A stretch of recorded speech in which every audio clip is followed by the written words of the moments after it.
Kemarin sudah jalan-jalan kemana?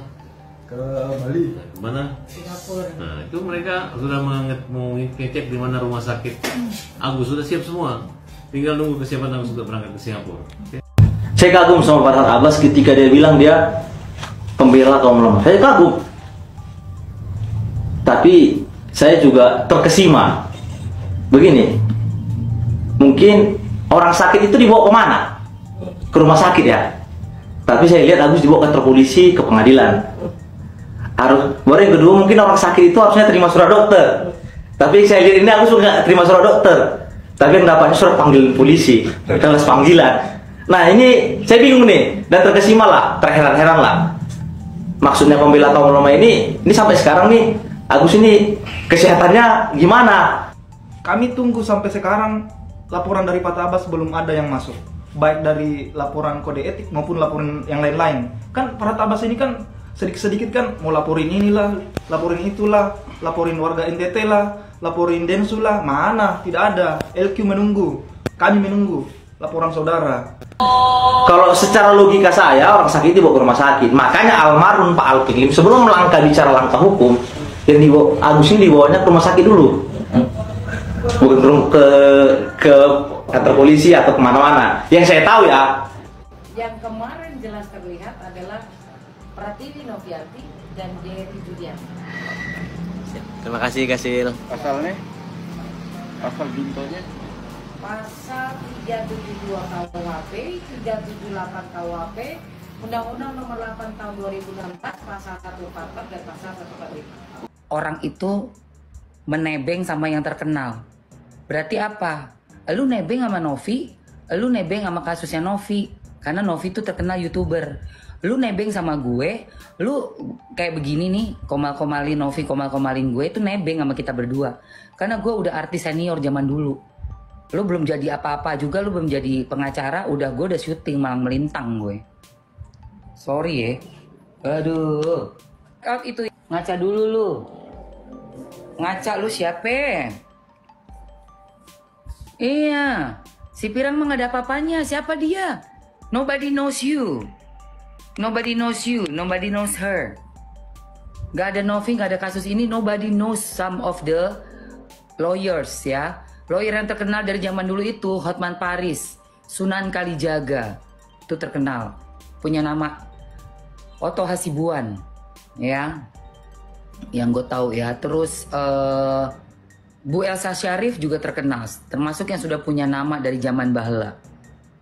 Ya kita apresiasi lah, maksudnya memang beliau sudah terkenal begitu. Apapun lah sisi kontradiksi dari masalah-masalah yang ada, kita tidak sejalan sama beliau ya, kontra sama beliau misalnya dalam satu kasus, tapi memang udah punya nama gitu loh, senior gitu, anget-anget boleh. Kasus Agus Salim yang sudah 4 bulan berjalan ini belum menemui titik temu dari ujung kasus ini. Uang donasi 1,3 M yang sudah habis hingga ramai di persidangan perdata donatur Agus Salim. Kemudian muncul drama-drama baru dari pihak Agus terkait warga NTT.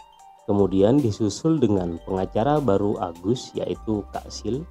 Sejauh ini, menurut kantor hukum LQ milik almarhum Alvin Lim, seharusnya orang sakit harus dibawa ke rumah sakit terlebih dahulu, baru kemudian tempuh jalur hukum.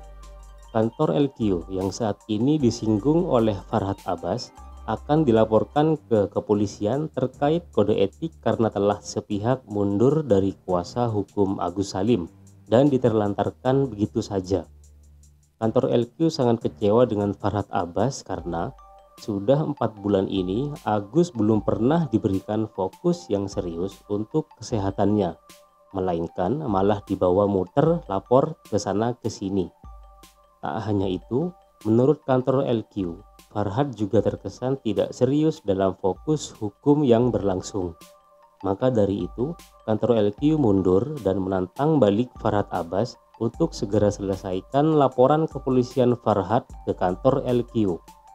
Farhad Abbas ditantang secara terbuka oleh kantor LQ.